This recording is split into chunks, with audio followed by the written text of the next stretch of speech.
Entre las historias de ovnis, existen algunas que sorprenden y asustan más que otras, especialmente cuando los testigos describen la presencia de seres extraños alrededor de los incidentes. México, 1996. El país entero se aterroriza con la aparición de rumores sobre un extraño ser, el chupacabras. Peruíbe, San Pablo, Brasil, 2008. En un refugio de animales se producen 3 extrañas muertes de perros. La dueña del lugar monta una vigilia y ve algo absolutamente desconocido. Perú, 2007. Un grupo de hombres hace una vigilia cuando descubren presencias extrañas cerca de ellos. Colón, Entre Ríos, Argentina. En una zona impenetrable, los investigadores intentan determinar cómo se explica la aparición de animales mutilados. Es hora de averiguar qué se oculta detrás de las historias de ovnis y seres. En mi opinión, la mayoría de los mitos y leyendas se basan en visitas físicas de extraterrestres. De norte a sur, de este a oeste y en varias regiones de América del Sur, principalmente en esta parte del mundo, en muchas ocasiones, naves extraterrestres, sondas ufológicas y seres extraterrestres que salen de las naves como tripulantes se confunden con seres divinos o míticos, dando origen a leyendas. Las historias se repiten a lo largo del mundo y del tiempo. ¿Existe un patrón común? ¿Qué se oculta detrás de estos relatos? Los mitos y leyendas se basan en hechos reales y hemos perdido el verdadero significado o el origen de ellos.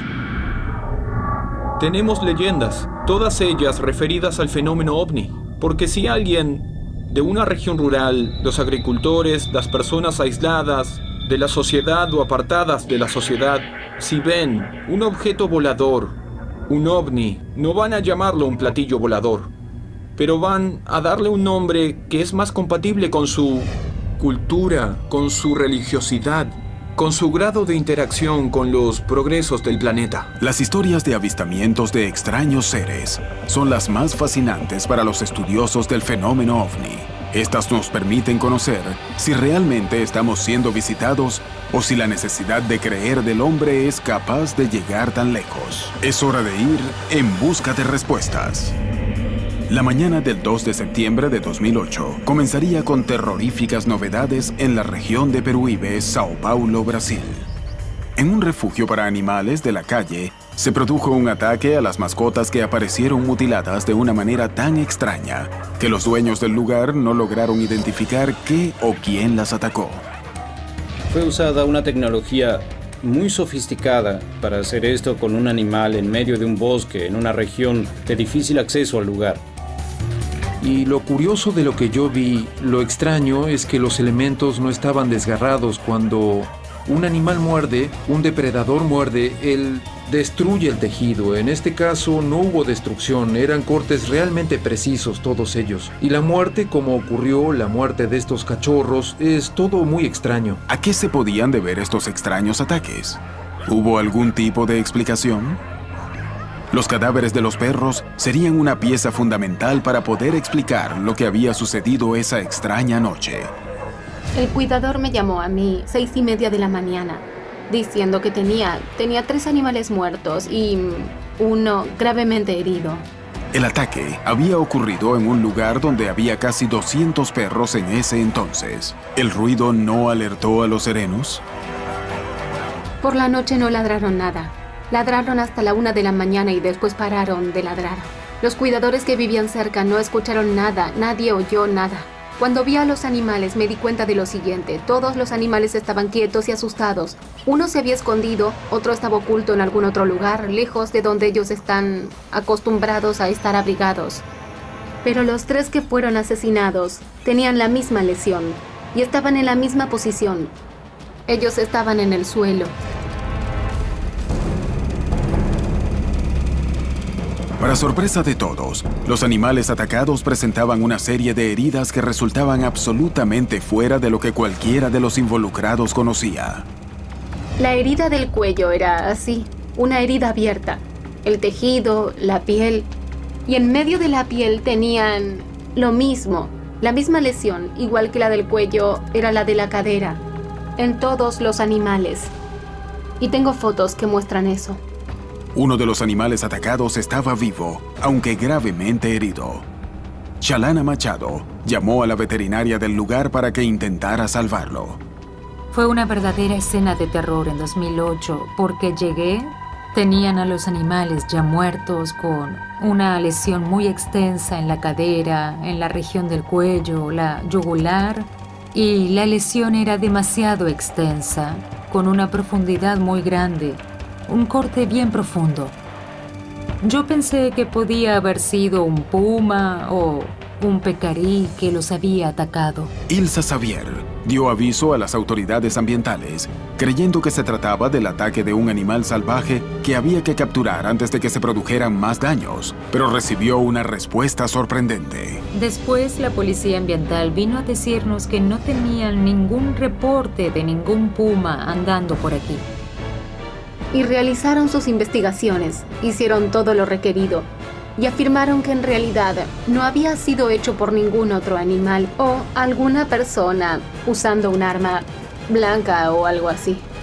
Y luego también enviamos a profesores de la facultad y ellos dijeron también que no identificaron la lesión. Xavier y Machado recordaron las denuncias de avistamientos de ovnis ocurridas días antes. Comenzaron a sospechar que algo más estaba ocurriendo y se pusieron en contacto con un equipo de investigadores ufológicos.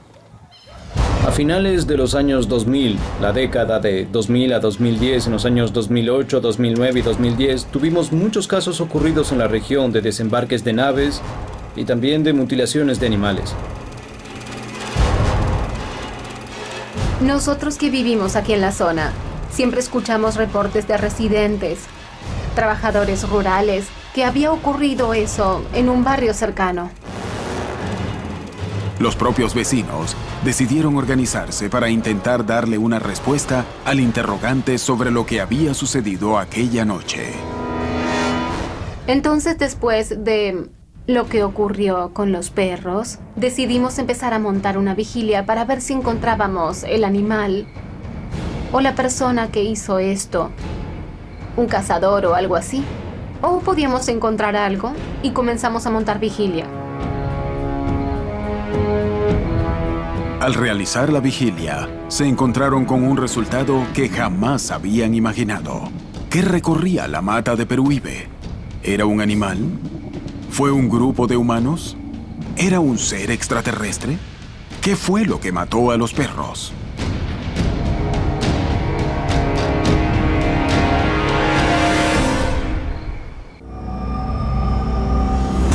En América Latina, se producen denuncias de avistamientos de fenómenos ovnis casi diariamente. No son pocas las ocasiones en que los testigos denuncian haber visto extraños seres que no parecen pertenecer a ninguna especie conocida. ¿Qué se oculta detrás de estas historias? ¿Son ciertas o se trata de errores de percepción? Es hora de conocer la verdad detrás de estos casos. Estos avistamientos se dan constantemente. Hay decenas de testigos que han visto sobre este tema. Lo que pasa es que durante muchos años la gente en la región lo relacionaba con otros fenómenos. Entonces para ellos fenómenos como la magia, el chamanismo, el curanderismo o luces en los cielos responden a un mismo fenómeno, una visión mágica de la cual ellos ni se asombran ni se sorprenden.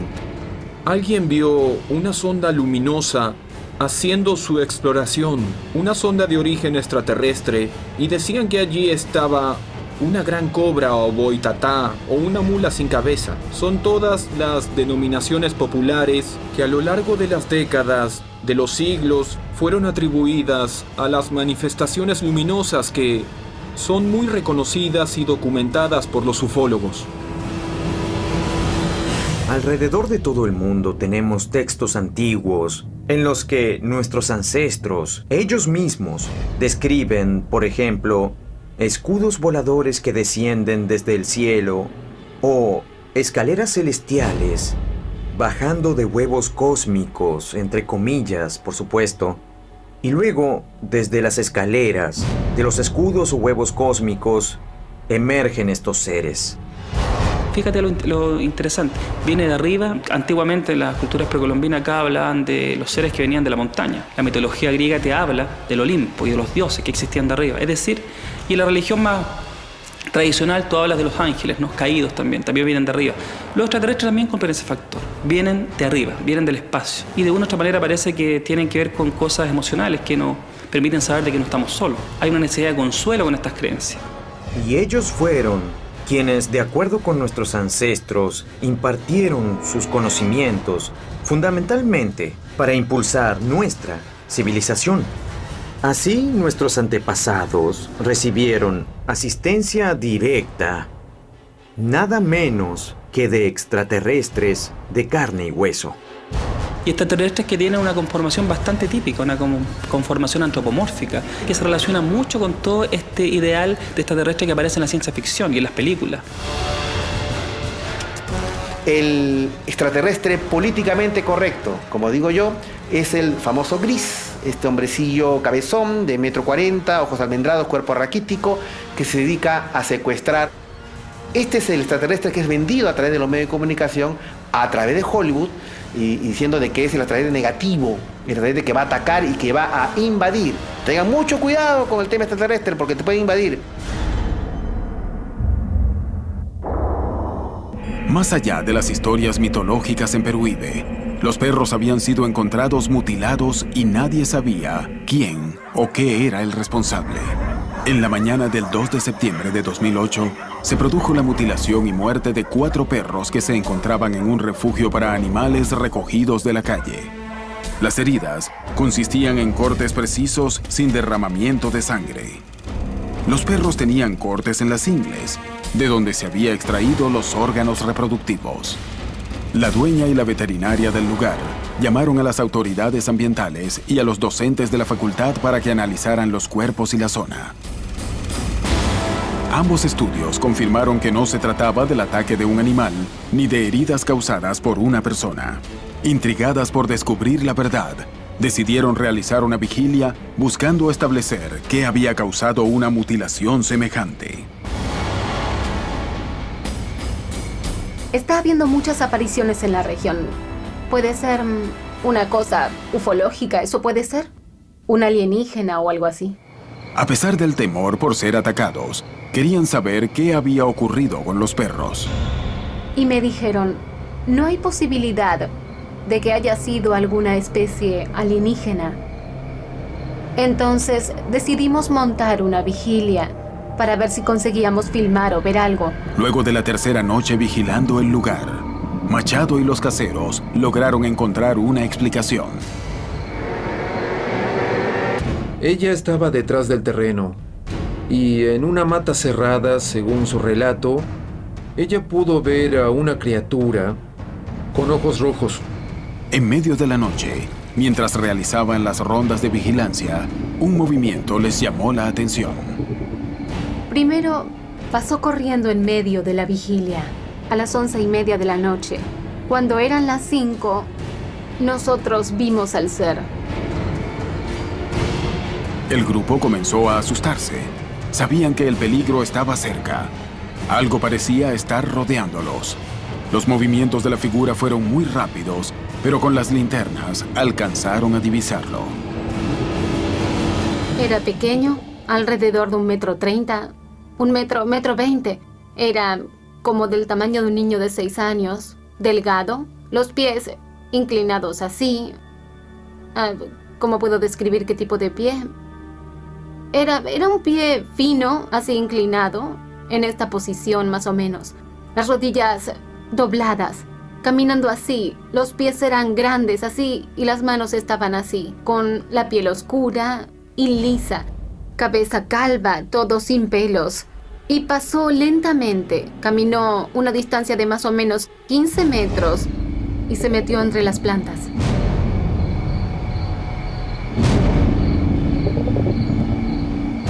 Y en otra oportunidad, ellos no oyeron a los perros ladrando. Ellos tienen allí muchos cachorros y tienen muchos gatos también. Cualquier cosa extraña que apareciera allí, los perros ladrarían. En un momento ella vio una criatura saltar unos 3 metros de altura. Yo conozco a varios tipos de animales. Yo trabajo mucho tiempo con animales. Y nosotros ayudamos inclusive a la policía ambiental a hacer capturas cuando ellos no consiguen no pueden contener al animal, ¿entiendes? Eso no era ningún animal. Shalana Machado quedó realmente asustada. No quiero ver más eso. No puedo quedarme aquí a trabajar. ¿Entiendes? La gente está asustada con todo eso que pasó. Entonces, ya no quiero ver más eso. No quiero. Es muy difícil para mí venir aquí de noche. El incidente de Peruíbe es solo una de las inexplicables historias de testigos que han visto extraños seres. ¿Qué fue lo que atacó a los perros? ¿Qué vieron los testigos? ¿Pudo tratarse de un animal desconocido? ¿Pudo tratarse de un ser de otro planeta? No hay conclusiones definitivas, pero las pruebas de que algo ocurrió son apabullantes. Es hora de seguir averiguando qué se oculta detrás de estos episodios. En abril de 2007, Juan Lozano había recibido un mensaje extrasensorial solicitándole dirigirse a la Laguna Negra en Huancabamba, pero se llevaría una sorpresa aún mayor. Al llegar, junto al grupo que lo acompañaba, sería testigo de la presencia de seres extraños. Pruebas concretas podrían corroborar esta historia. Es un caso muy interesante. Juan Lozano tiene un sueño en el cual le manifiestan que tenía que ir a una laguna. Y en esa laguna iba a encontrar estos restos arqueológicos marcados en la piedra llamados petroglifos. Los mensajes decía, ustedes tienen que ir, van a encontrar petroglifos, van a encontrar una serie de manifestaciones primeramente naturales. Lo que ellos estaban diciendo era que tenían la comunicación de que tenían que llegar a una laguna madre. Las Guarinjas son más o menos 50 lagunas en lo Alto de Piura, así que cualquiera de ellas podía ser. Juan Lozano, convencido del mensaje, decidió organizar una expedición con un explorador y un grupo de amigos. Ellos deciden ir a una laguna, entre comillas, peligrosa en el sentido de que tiene mucha carga energética, según las creencias de la zona, la denominada la Laguna Negra.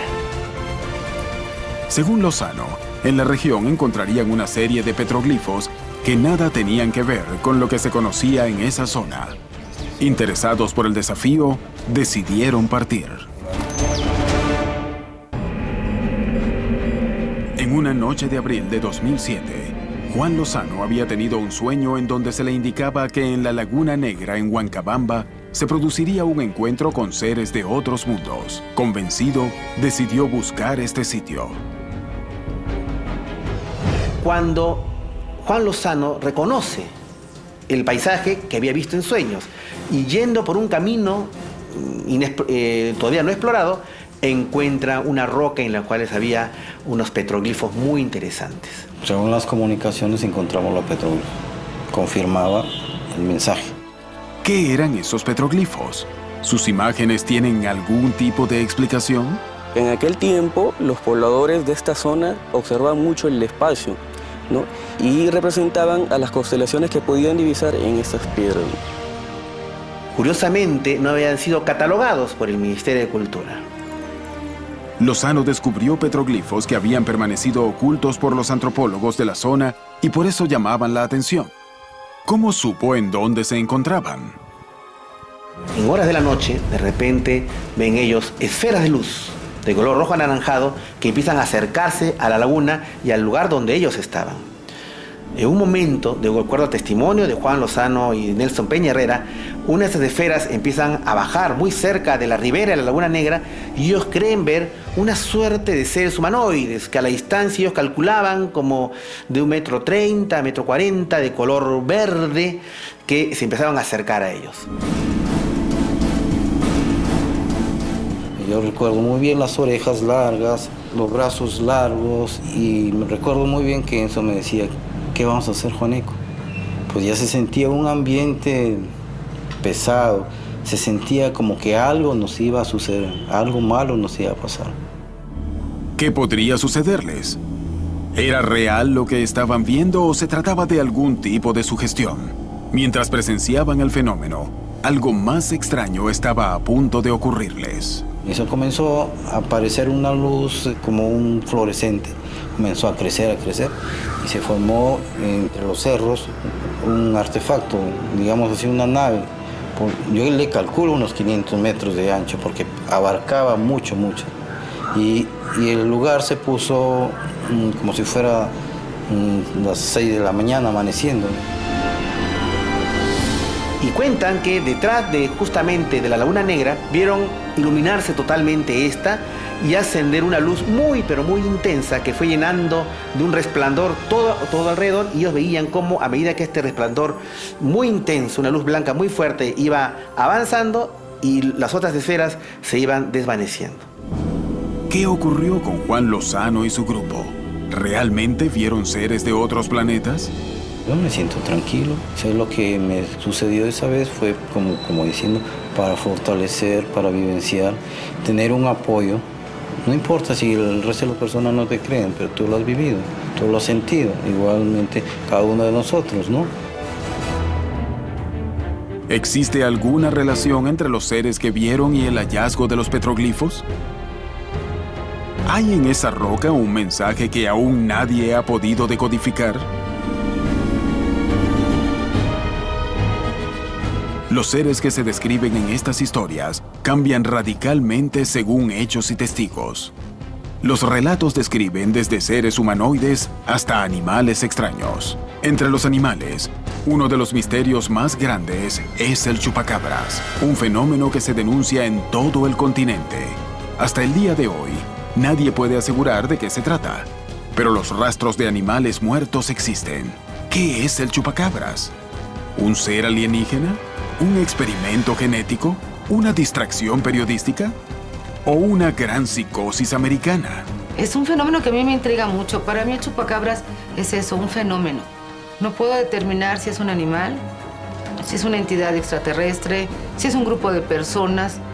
No sé bien qué es, pero ahí está. Está presente, está causando daño, está matando animales, está dejando con sorpresa y desazón a muchísimas personas. Y aunque en los medios nacionales no sale con frecuencia, tu servidora recibe de parte de reporteros locales mínimo un reporte al mes. La descripción del ser es muy diversa. Refieren que tienen garras, refiere que tiene una cola como de lagartija, refiere que tiene colmillos muy grandes. En fin, hay una mezcla ahí total, increíble de animales que no concatena con ninguno de los conocidos. ¿Dónde y cuándo nació este fenómeno? Las primeras mutilaciones se dieron en Estados Unidos.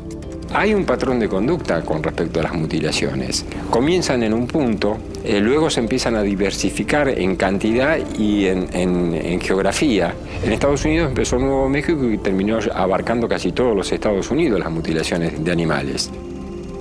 Después se fue extendiendo a 30 estados de Estados Unidos, Canadá y después a otros países. Fue bajando, llegamos a Puerto Rico. Lo de Puerto Rico, bueno, se lo bautizó el chupacabra. Existen teorías que unifican a las mutilaciones de animales y al chupacabras y otras que las diferencian.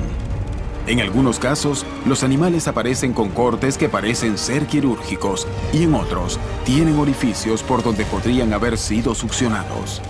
En ambos casos, los animales aparecen muertos y sin una explicación racional, clara y unificada. En la mayoría de los casos te dicen que no se escuchó ruido, que no se dieron cuenta, que los ranchos tienen perros que cuidan, pues ni los perros ladran. Es algo que entra, ataca al ganado, a patos, a vacas, a borregos, a chivos, en fin, es diverso, ¿no? Y al parecer extrae la sangre por 2 agujeros que provocan el cuello. Hasta ahí se pudiera hablar quizá de algún animal conocido, pero no, porque además, hazte de cuenta, puede matar 35 borregas en una noche. ¿Qué animal puede digerir esa cantidad de sangre en una sola noche?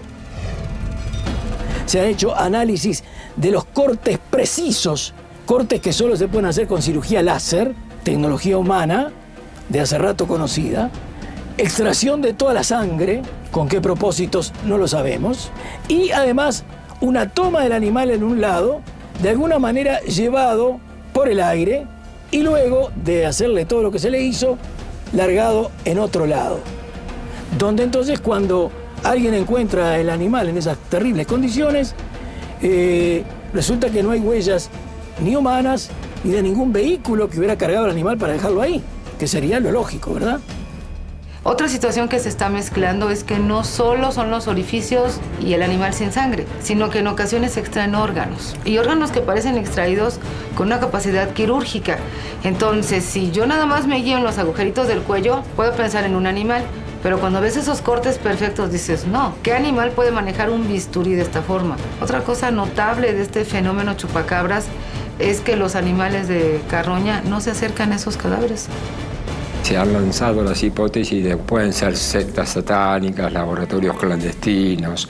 Ahora, cuando uno analiza los hechos y cómo los hechos ocurren y en los lugares que ocurren y, digamos, ve cómo están mutilados los animales, cómo son los cortes y que a lo mejor la misma noche que mutilaron en un punto de la Argentina también mutilaron en Estados Unidos, en Europa o en otro punto del planeta y que todo es exactamente igual, los cortes son iguales, las salvaciones son iguales, debemos pensar desde el sentido común y de la lógica, ¿qué laboratorio puede tener tanto despliegue logístico?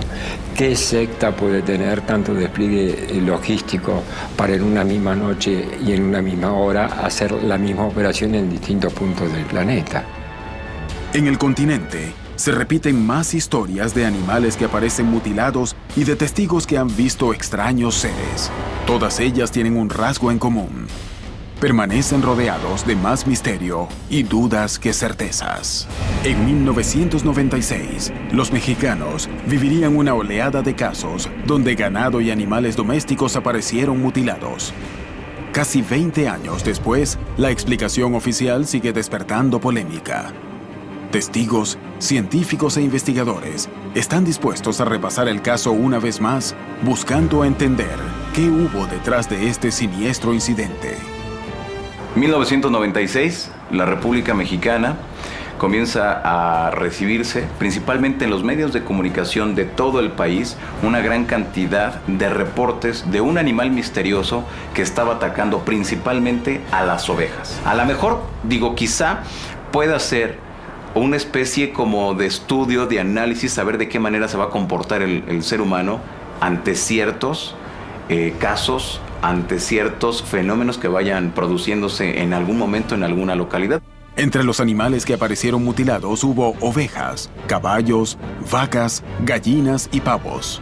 Había 2 perforaciones en lo que podemos considerar el cuello del animal. No había sangre y la sangre que se llegaba a encontrar era un mínimo. Y solamente en la parte donde estaba parecía que hubiera llegado y le hubiera encajado una especie de colmillos y que hubiera chupado pues lo de la sangre.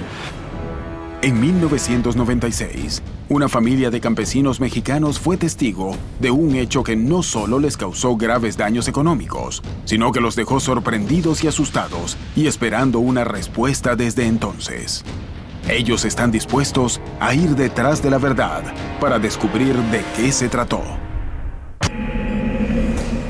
En 1996, los campesinos de México resultaron testigos de una serie de episodios de mutilaciones de ganado que se presentaron en oleada y cuya explicación oficial sigue despertando polémica.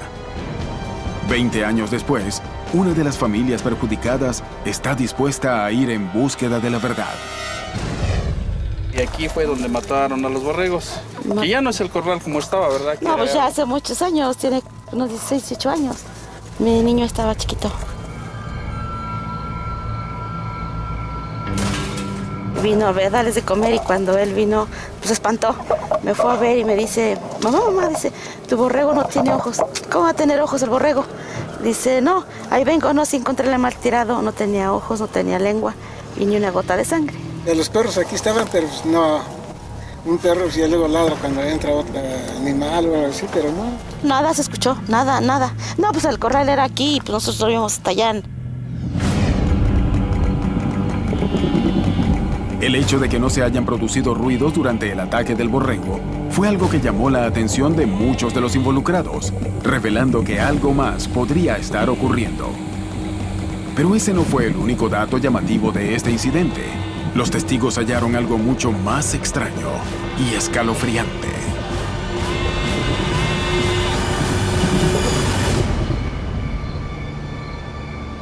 Un animal, cuando un perro lo muerde, hay mucha sangre, o en la lana se les queda la sangre, pero no tenía ni gota de sangre porque el borrego era blanco. Los hechos eran extraños.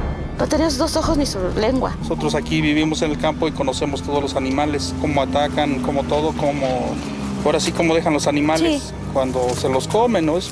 Pero un animal que haga que nada más comerse los ojos, pues todavía no lo conocemos así. Yo lo que quiero ver qué es lo que llegó aquí, y se puso en la noche a cuidar allá adentro, o sea, por eso se metió adentro al corral. Me quedé incluso 2 noches para ver si no llegaba esa de noche o la siguiente noche, pero nada, amaneció y todo tranquilo. Sí nos caía de curiosidad de ese animal.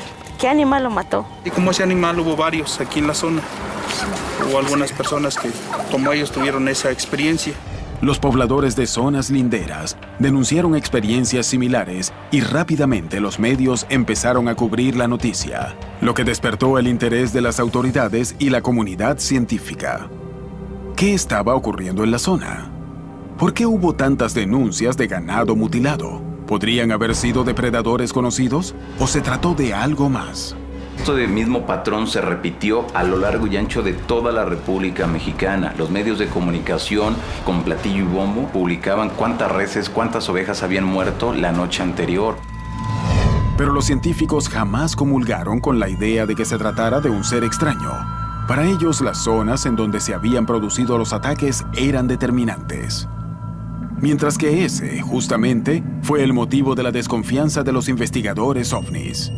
Las mutilaciones se habían producido en Ciudad Victoria, en Ciudad Obregón, en Sonora, en Sinaloa, en el Estado de México y en Chiapas. Calculando las distancias, que son poco más de 3,000 kilómetros, si el animal se dedicara solamente a volar, esto implicaría un vuelo de más o menos 200 kilómetros por hora, las 24 horas. Según el periódico, también nada más chupa sangre en la noche. Entonces ya va a 400 kilómetros por hora durante el día. Y si a esto le sumamos el tiempo que debe de tardar en atrapar al borrego y chuparle la sangre, bueno, es un animal que vuela a velocidad de jet. Sí, pero de jet no comercial, sino especial. Las explicaciones más escépticas no lograban convencer a los testigos, que estaban seguros de lo que habían visto. Se dice que era un animal con la trompa muy larga, con alas, con un rabo gigante. Los testigos parecían coincidir en el relato de lo que habían visto. ¿Se trató de una confusión? ¿Estaban ante la presencia de un animal ya clasificado pero ajeno a la zona? ¿O se trató de algo más? Y ya cuando vemos todos los casos que sucedieron al norte de la República Mexicana, casos que sucedieron en la zona centro y en el sureste, vemos que es el mismo patrón. Y el ser es descrito prácticamente de la misma manera. Un ser de medio metro, a otros aseguran que era de 1 metro, y el ataque en ocasiones llegaba a 30, a 40 ovejas. No puede explicarse desde un punto de vista biológico. Si sangró a más de 20 borregos, cada borrego tiene 3 litros de sangre, pues son 60 kilos dentro del estómago. Un animal con un estómago de 60 kilos debe pesar 100 kilos. Y para levantar el vuelo, un animal de 100 kilos hubiera necesitado alas de cerca de 500 metros. Y además con huesos que fueran de titanio, porque si no se iban a quebrar por el peso mismo de la carga. Las hipótesis científicas parecían agotar las posibilidades de que se tratara de un animal conocido. Pero ¿cómo conciliar lo visto por los testigos, los ataques y los análisis de los científicos? También hay que recordar que estos ataques por lo regular se dan en comunidades muy apartadas de las grandes ciudades, que a lo mejor no fue solamente uno, sino que fueron muchos animales que llegaron a atacar Y lo que se encontró es que eran mordidas de perro. Ahora, no había charcos de sangre. No, estaban a 45 grados de temperatura. Es decir, toda la sangre se había coagulado por el calor tan brutal que había. La comunidad científica había dado su veredicto, pero seguían dejando a los investigadores y a los testigos con algunas incertidumbres. ¿Por qué muchos perros atacaron en zonas distintas tanto ganado casi al mismo tiempo?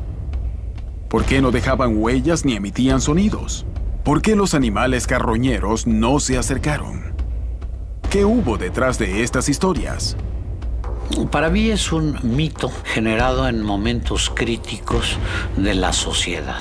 Y resulta que aparece en una época de crisis muy particular, que es cuando tenemos una sequía sumamente fuerte, sobre todo en los estados del norte, mucha mortalidad de ganado, el problema de quién paga por este ganado muerto, en cierta medida. Si se lo atribuyo a una causa como el chupacabras, es posible que la aseguradora nacional pueda pagar ese seguro. Es un animal que, pues al ataque que hace, pues no conocemos ningún animal de ese tipo. ¿Tienen razón los científicos? ¿Tienen razón los investigadores? En cada región existe una explicación diferente para justificar estos ataques. Nadie se pone de acuerdo sobre lo que es. La única certeza es que los animales continúan apareciendo muertos en circunstancias realmente extrañas. En Colón, Entre Ríos, Argentina, una ciudad entera comenzó a ser testigo de extraños avistamientos de fenómenos ovni que despertaron la curiosidad de un grupo de investigadores, quienes viajaron a la zona para buscar respuestas. Al poco tiempo de llegar, descubrirían que allí sucedía algo mucho más grande de lo que podían imaginar. Había un sector cercano a la ciudad de Colón donde sucedían más los hechos, o sea, de las denuncias, y fuimos a hacer un previo análisis de la situación para ver si podíamos hacer una investigación de campo a fondo, y cuando estábamos llegando nos encontramos con una vaca mutilada, con huellas extrañas, o sea, ya antes de empezar la investigación estábamos encontrándonos cosas. Interesados en descubrir qué ocurre en el lugar, los investigadores concurren a la zona a realizar una vigilia y ver si logran divisar al responsable de la mutilación ocurrida años atrás. Nos encontramos en Colón, en la provincia de Entre Ríos, para investigar un caso que hace meses venimos investigando. En los primeros viajes se encontró una vaca mutilada, que fue la primera de las denuncias. Después tenemos huellas, fotos de huellas, las cuales son de bastante peso porque se entierran a una muy buena profundidad en el piso, que no son de vacas porque son de un bípedo, no son huellas de vaca y de ningún animal conocido.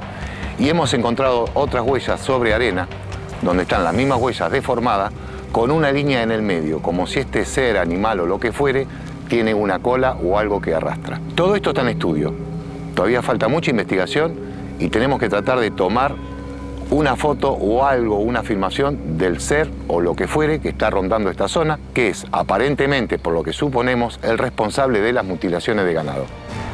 Inmediatamente después de hallar estas extrañas huellas, guiados por la convicción de que las marcas encontradas no correspondían a ningún animal conocido, los investigadores decidieron adentrarse en el monte del lugar.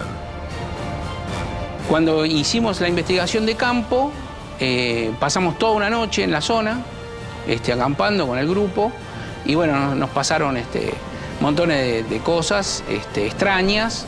En lo que se registró de foto y video, encontramos un par de fotos muy interesantes donde se ve un ser o algo, porque realmente lo que nosotros dijimos, bueno, algo está ahí que parece un chiste, como que nos estuviera mirando. Las cámaras digitales tienen una particularidad, toman frecuencias de luces que nosotros no vemos. Al decodificarla, se pueden ver. Bueno, esta cámara tomó fotos, las cuales apareció algo extraño, llamarlo ser, llamarlo no sé. Y luego en el mismo sitio que fuimos a corroborar no hay nada, no hay planta, no hay piedra, no hay nada. O sea, en ese momento había algo parado ahí que nos estaba observando. Luego de fijar las cámaras y los sensores en el monte, los investigadores ingresan a la zona sin saber si serán capaces o no de dar con alguna evidencia que explique lo que está ocurriendo.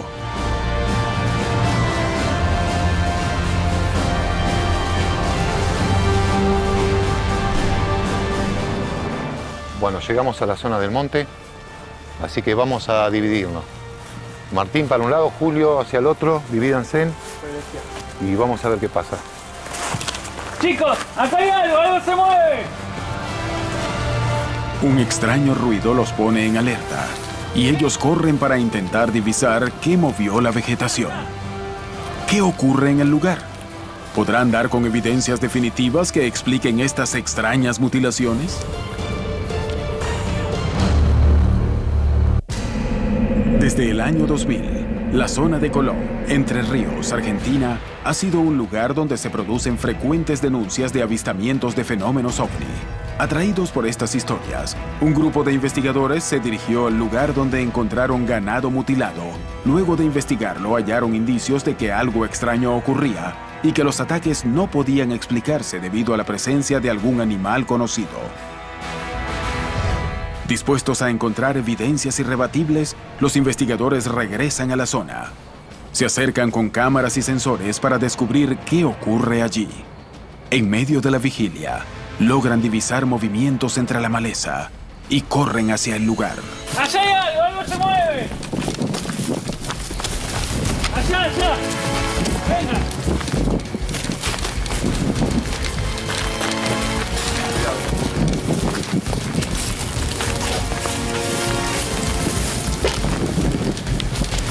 Puede haber sido un animal, Martín. ¡Allá arriba, allá arriba! ¡Vamos!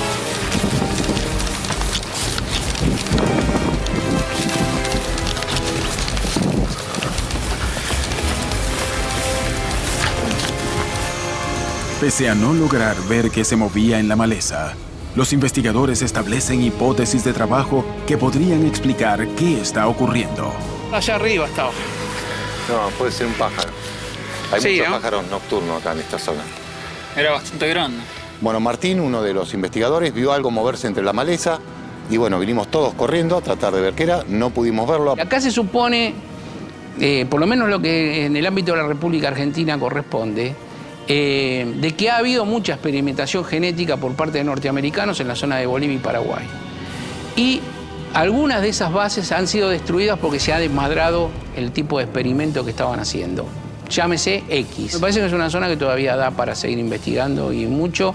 Los hechos ocurridos en Colón no han recibido explicación aún, pero todavía queda mucho por investigar en esta zona, buscando establecer qué se oculta detrás de estas historias de mutilaciones y presencia de seres. ¿Estamos frente a hechos que podrían explicarse por alguna vía conocida? ¿O se trata realmente de la presencia de seres de otro planeta? Las historias se multiplican. Los pobladores denuncian casos donde la ciencia no logra explicar todos los hechos. Algunos de ellos dan testimonio de haber visto extraños seres, pero las evidencias tampoco son concluyentes respecto a que se trate de seres de otro planeta. ¿Qué se oculta detrás de estos eventos? UFO es un término que fue acuñado por el gobierno, ya a comienzo de los años 50, fines de los 40, como parte de su esfuerzo por mantener a la gente en realidad prestando atención a eso. El gobierno de los Estados Unidos, por lo menos, sabía que había extraterrestres aquí. Y a darle pie al sensacionalismo y a las divulgaciones que han contaminado mucho esta fenomenología. Han contaminado al punto de que el fenómeno como tal, que te insisto, es un fenómeno que estamos interpretando, ya se asocia con contactismo, con abducciones, con extraterrestres de la antigüedad y toda una serie de condiciones que tienen que ver más con la ciencia ficción que con la investigación seria del fenómeno. UFO se convirtió en un acrónimo usado para ridiculizar a la materia y también que sea siempre ambiguo. Porque si es identificado, ¿por qué es tan importante? El hecho es, siempre ha sido acerca de extraterrestres.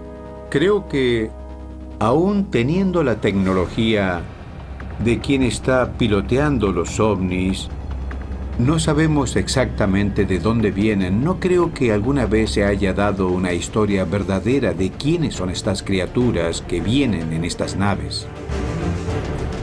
En todo el mundo tenemos mitos y leyendas que son muy peculiares en la naturaleza porque estos describen cosas que parecen tener su origen en el reino animal. Sin embargo, cuando se mira más de cerca, los animales no fueron descritos como animales normales. ¿Y tenían algún tipo de poderes mágicos? ¿O eran capaces de hacer cosas que los animales normales no harían? El fenómeno ovni es real. La gente está viendo las cosas. La gente ha tenido experiencias reales. Y esa es la realidad. El fenómeno ovni es real, pero aún no sabemos qué es. Lo que llama la atención acá es el fenómeno de las creencias. Cómo de una u otra manera las creencias en manifestaciones del tipo ufológica tienen una directa influencia en las percepciones que las personas tienen sobre ese fenómeno. Es decir, generalmente quienes creen en ovnis son quienes más los ven. Está presente este factor al punto que llega a convertirse de un estímulo que, como te digo, en aeronáutica definimos como neutro, no sabemos qué es, un fenómeno que está en el cielo, a una interpretación ya de este corte. Y lo más interesante ya no es solamente el fenómeno ovni, sino que la interpretación que de él tenemos. No estamos solos en el universo. De hecho, tenemos compañía ahora. Y tal vez hay conexiones entre nosotros y los extraterrestres que se remontan muchos años atrás. Cuando uno más avanza, más seguro está o más sospecha de que estamos ante una tecnología no terrestre. Ese es el fenómeno de ET y es así de simple. En realidad no es tan complicado. Tenemos visitantes de otro mundo y de ese fenómeno nos ocupamos. Día a día, la humanidad intenta responder a la pregunta de si el hombre está solo en el universo, buscando revelar si somos una excepción o si hay vida en otros mundos. Las historias de seres son la punta del iceberg para responder esta pregunta que desde hace siglos intriga a los hombres. Es momento de ir tras ella. Cada vez estamos más cerca de la respuesta. Sin embargo, aún quedan muchos indicios por analizar.